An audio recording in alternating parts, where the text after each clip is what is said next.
In your opinion, does $1 billion taxpayer-funded loan to China for these ferries exclude Canadian workers and supply benefits? Would you say that mandate was reached in providing economic and social benefit to Canada? It was a complete failure.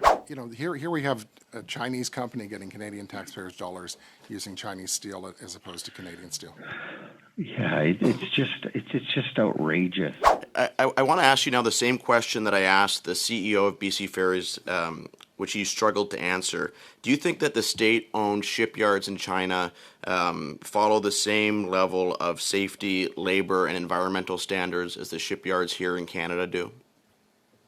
I will be more succinct than the CEO of BC Ferries. No. This Guy's Garage.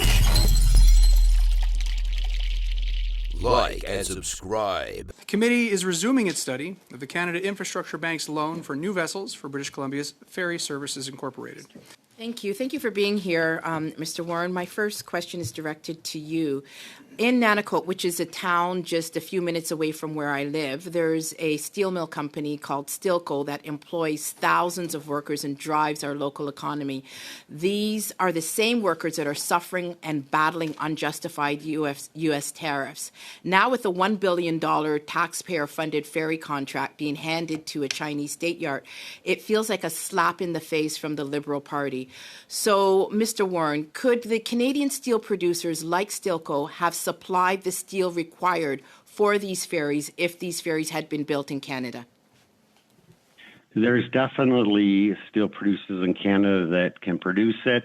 The Nanticoke, what we call the lake operation, I'm not sure. I know Algoma that is in big trouble and on their knees right now. Just it's so fragile in the Soo. They have a history of doing it. The other thing we need support with, whatever steel, I think most steel manufacturers could do it. But to do a one-off is difficult. We need a commitment and maybe investment in technology to change the process so we can do it. But my answer to your question is yes, that steel for those ships could have been provided by Canadian producers. Thank you for that answer. Now, you spoke about the economic activity in your opening. Could you expand on things like including the fabrication, the transport, the downstream supply chains? Did Canada forfeit? What level of this did Canada forfeit by sending these jobs offshore? Well, I think that's such an important question because it forfeited many jobs. I can't list them all, but the supply chain is just as important as for argument's sake, the steel itself, the ship itself. There is many jobs, many communities that, something like the auto industry, quite frankly, has so many other links in Canada, if we do it right, that many communities, many workers can benefit from shipbuilding through the supply chain. Meg, I don't know if you want to comment on that. I think that's essentially it. Is that we do we do lose out on those jobs, and so that's the importance of having a bold industrial strategy where we're not going to lose out on these because we've lost that capacity or we haven't maintained it or built it, and so it needs to be brought into that larger capacity and looking beyond just defense and looking to for commercial ships and ferries and things like that as well. So it's fair to say that Canada lost thousands of unionized jobs for steelworkers that would have been related to this contract. Now, given that some of your very union members would have paid taxes that went to this $1 billion contract that was doled out by the CIB and that was not, and which the Liberal Party did not intervene to stop it, do you believe that the BC Ferries and the CIB could have structured the loan procurement rules to require Canadian steel content and Canadian jobs, ensuring that the domestic jobs and industrial capacity is supported rather than going to our competitors? Yes, I think that is exactly what could have been done and should have been done. And to your original point, when we just race to the bottom for the cheapest price, what we really do lose is the taxpayer base. A lot of these jobs are good jobs, raise a family, perhaps own a home, retire in dignity. And when that work isn't provided to Canadians, we lose the tax base. We lose the tax base for hospitals, education, infrastructure. So you got to look at more than the bottom line as we move forward. And it's not just to this generation that we're losing. This is the loss of generational capacity and opportunity to strengthen our industry and shipbuilding industry. And this opportunity was effectively handed to the Chinese-owned shipyard. Can you speak about the loss of generational capacity? Oh, absolutely. And I think Eric McNeely mentioned it too. It's generational in terms of, especially in the steel industry, we have many generations in it. And in many of our, whether it be mining or other sectors, industrial sectors, it's passed down or it's generational. And again, in this here economy and with the tariff threat, it's so important we do everything for our future generations. One of the first steps we can do is protect our domestic market, create a domestic market where we don't have it. And the biggest point that Eric made, I believe, is, and even Meg made it, is when these skills leave, when these industries leave, most of them aren't coming back. We've lost it for the rest of, generations to come. Oh, that's so sad. Very, very sad for Canada. So we have an infrastructure bank in Canada, and Section 3 mandates and requires that investments generate social and economic benefit for Canadians. In your opinion, does $1 billion taxpayer-funded loan to China for these ferries exclude Canadian workers and supply benefits? Would you say that mandate was reached in providing economic and social benefit to Canada? It was a complete failure. What could have been done, and not only set up for the first, I think, 2 to 4 ships, there's another 14 coming. We could have invested in the infrastructure where we were lack it to do it ourselves and provided good paying jobs for tax base and our communities. It was a debacle, as I said, a failure. Thank you very much, Dr. Lewis, and thank you, Mr. Warren. I want to start off with Mr. McNeely. And you, during your opening remarks, you talked about the importance of the National Shipbuilding Program, the procurement process, what that's done for C-SPAN, I know, and jobs in BC and the supply chain, Quebec, and also in my home area, not quite, it's 4.5 hours away, but in Halifax, but the impacts are felt in Cape Breton in terms of jobs and the supply chain. And when we're talking about this particular item around BC Ferries, it's a provincial Crown Corporation, provincial procurement process. But what things, from your experience, sir, can you learn that perhaps the provincial government, the Crown Corporation, BC Ferries, can learn from the procurement process federally? Because if you look at the investments that were made across the country from coast to coast, they're substantial. They impact good paying jobs across the board in every conceivable trade through the supply chain. So I'm wondering, what can we learn federally that the provincial Crown Corporation can learn not tomorrow, but today, in terms of their procurement process? Because you're right. You said we need to, I think it was Mr. Warren said, we need to prevent this from happening from a provincial standpoint. What can we be doing to learn from the federal side? Absolutely. Thank you for the question. I think procurement and what we can learn from it is if this process is started or concluded in a more timely fashion, the original plan had begun 7 years ago. If those steps had been taken in a timely way, we wouldn't be sitting here waiting 30 years for new vessels and in a situation where we're being told we can't wait now. It's because no one has planned for us to be ready. It's not an excuse to keep offshoring. It's a sign that we need a real shipbuilding strategy that works for British Columbians, works for Canadians. BC Ferries started planning these vessel replacements over 7 years ago. There was plenty of time to work with Canadian yards. There was plenty of times to work with the Canada Infrastructure Bank. And fundamentally, because the process was so protracted, there's now questions about capacity at this moment. But there would have been time if this procurement process had been more thoughtful and more timely.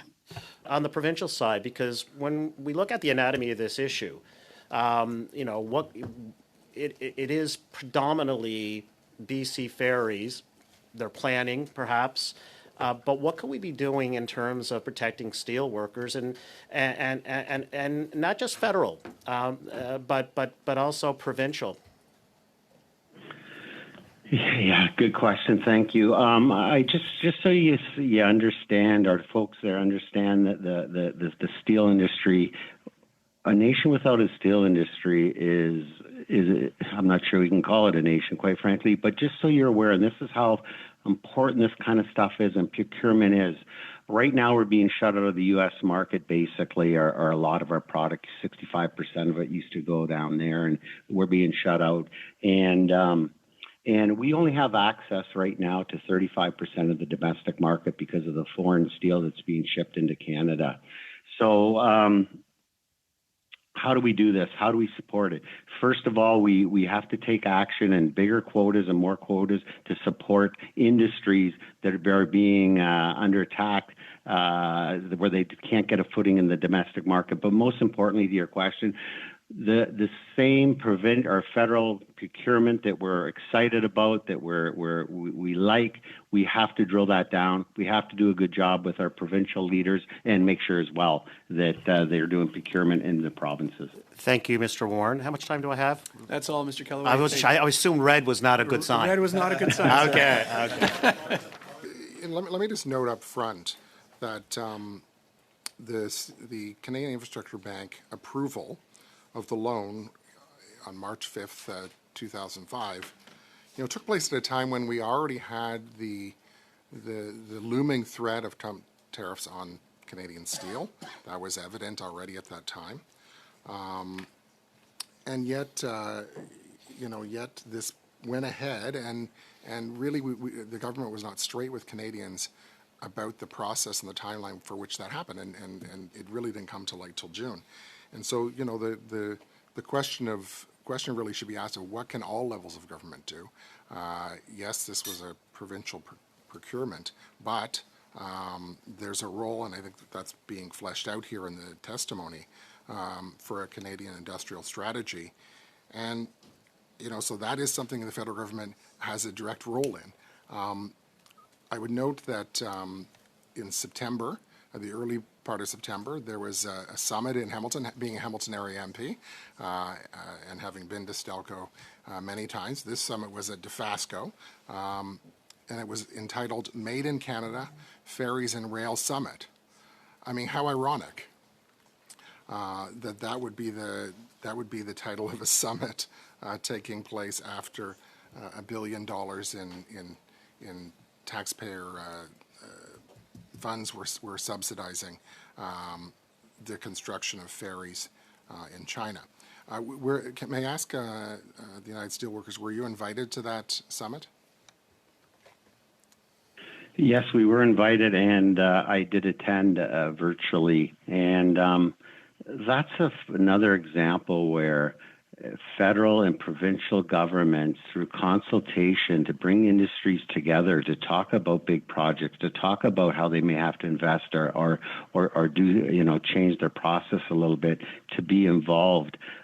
Because what I seen there was a lot of connecting the dots in terms of different industries connecting, and I just think we could talk about procurement, and that is so important. But the step after procurement is to work with sectors and industries to get them in the room to talk about the process and who can do what and how can we. So, anyways, I thought the summit was good in terms of just seeing a lot of businesses, quite frankly, connect the dots. And I mean, that's not new. I mean, I've met with the USW before, and you've talked often about, and as you did today, about the essential role of the steel industry in the Canadian economy, in any economy, and that investment in infrastructure in Canada should be using Canadian steel. Similar to Mr. Barceló-Duval, I actually had the opportunity to visit a shipyard recently, Ontario Shipyards, which are located on the Hamilton Port, as well as in Port Weller in St. Catharines, and they were also at that summit as well. And so here we have a local shipbuilder who has capabilities that could be part of that industrial strategy, that could be part of building this out, and they were out of the loop. They're actually not part of the national shipbuilding strategy, and so that's an oversight for sure. Any comments on that? On because they use local labor, they use local steel. in what they do. So both from Mr. Warren and Mr. McNeely, any comments on that?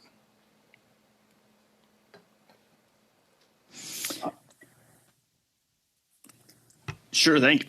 I think we get the industry we planned for, and no one planned to keep this work in Canada. Two Canadian shipyards did look at the bid for the new major vessels, and they walked away because it was clear that the lowest price would win. And domestic yards can't compete with state-subsidized shipyards offering rock-bottom labor costs. So if the system rewards the cheapest option, that's exactly what we're going to get. And we should be proud that Canadian jobs and Canadian quality are high, and that's not a detriment. It's a positive, and it's something we worked for together as a country for more than 100 years, which should encompass all the yards. And I think there's an opportunity for big yards and small yards to work together if there is a national approach to building ferries. Over to you, Marty. Let me jump in with one last question because I see I've got the yellow card. So you mentioned, Mr. Warren, that only 35% of domestic steel is used. I mean, obviously, one of the existential threats, other than the U.S. tariffs, is the dumping, and China is, of course, one of the biggest, most egregious offenders of that. And so, maybe just to elaborate a little bit more on here we have a Chinese company getting Canadian taxpayers' dollars using Chinese steel as opposed to Canadian steel. Yeah, it's just outrageous. Especially during these, there's the red card. Apologies. Thank you very much, Mr. Warren, and perhaps another member will provide you with an opportunity.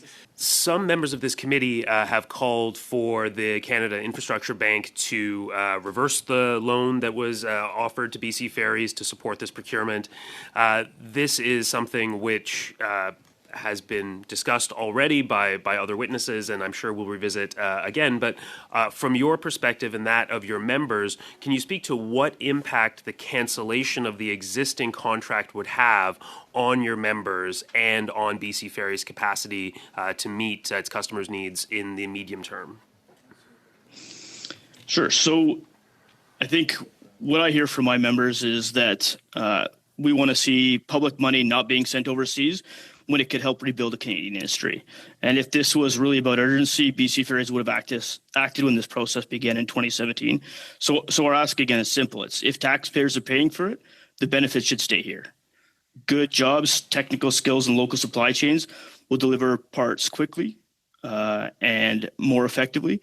And that means in the long term, there will be a better service for British Columbians, and repairs on ships and ship consistency will be better over the duration. And we're looking at vessels that are running right now 40 to 60 years in the water. Those are British Columbia made vessels. And if we want vessels that are going to last a long time, we continue to build them in British Columbia and in Canada. Mr. McNeely, do you think workers in the People's Republic of China make better workers than Canadians? Canadian workers, Canadian shipbuilders, and mariners are some of the best in the world. I think that if the ships are built in Canada, they would continue to be sailed by Canadians for decades. Do you think China can make higher quality ships than we can here in Canada? I know that the steel we produce here in Canada is some of the highest quality in the world, and I have no reason to believe that the shipyards wouldn't produce some of the highest quality ships in the world for us to sail on and move millions of people on an annual basis safely. I want to ask you now the same question that I asked the CEO of BC Ferries, which he struggled to answer. Do you think that the state-owned shipyards in China follow the same level of safety, labor, and environmental standards as the shipyards here in Canada do? I will be more succinct than the CEO of BC Ferries. No.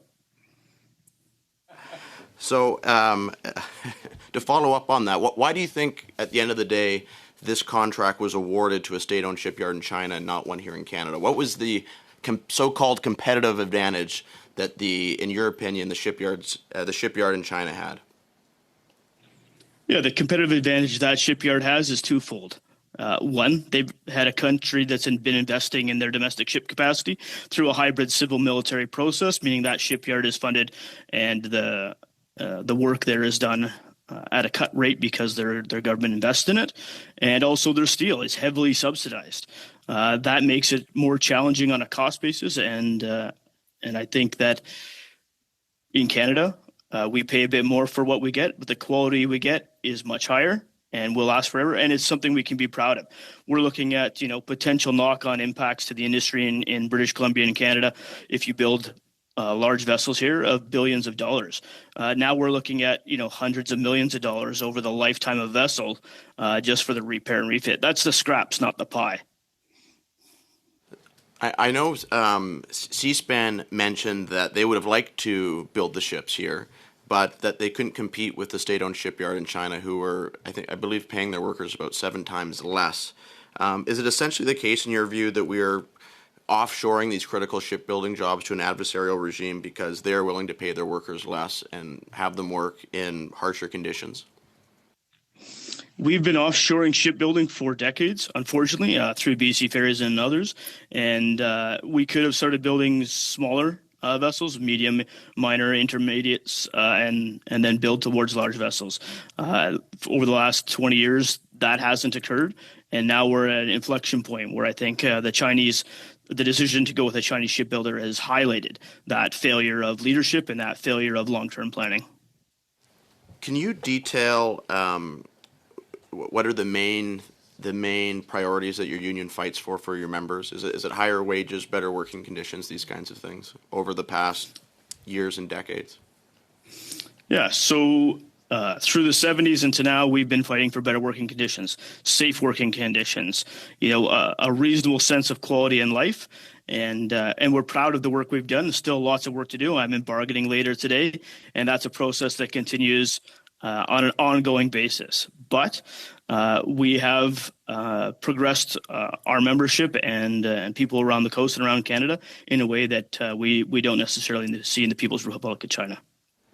But what then is the point of having a union and achieving these results for your members if your government simply then turns around and offshores these jobs to a country like China that doesn't have these wages, that doesn't have these working conditions, and basically undercuts everything that you've been fighting so hard to achieve over the past decades and years, as you mentioned?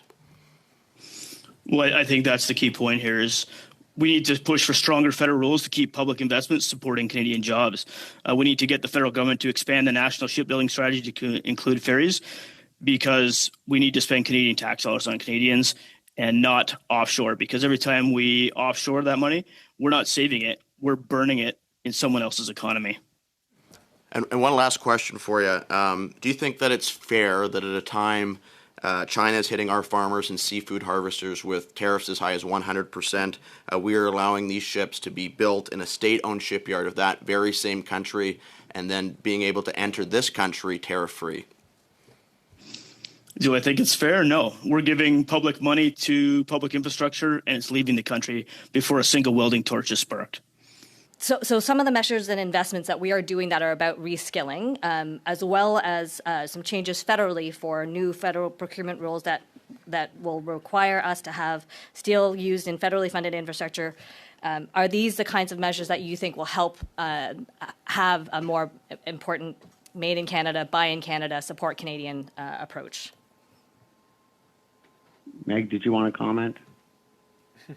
Sure. I mean, I think that it's a start. I mean, I don't know. I mean, the amount, 70 million, we'll have to see if that is sufficient. But I do think that these training initiatives are important, and ensuring that they're actually tied to larger strategies about where we want to invest and what types of jobs we want to create, and that it's not just, thrown around willy-nilly without any sort of larger plan, because I think that's what we're seeing here is that we didn't have an industrial strategy that was sufficient on this. We didn't plan and invest in the way that we could have and anticipate.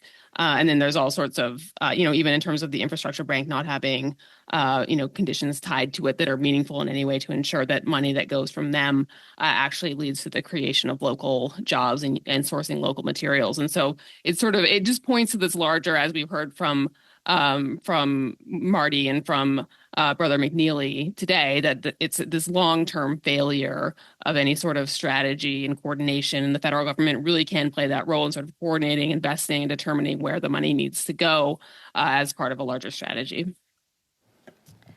And as we look forward, because I really like to think about how we take lessons and kind of move forward on what can be new policy, are there any other dimensions that you want to kind of reemphasize that are important for us as we look to think about an industrial policy?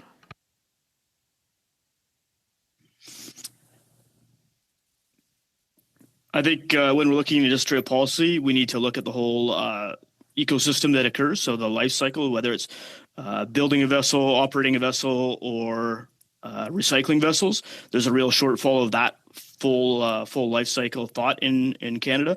So I think if we're going to tie federal money to any part of that cycle, or all of it, in my opinion, then we really want to ensure that there's a tie into Canadian. So I think we really need to look at the training opportunities for that entire life cycle, and that includes those who operate and maintain the vessels as well.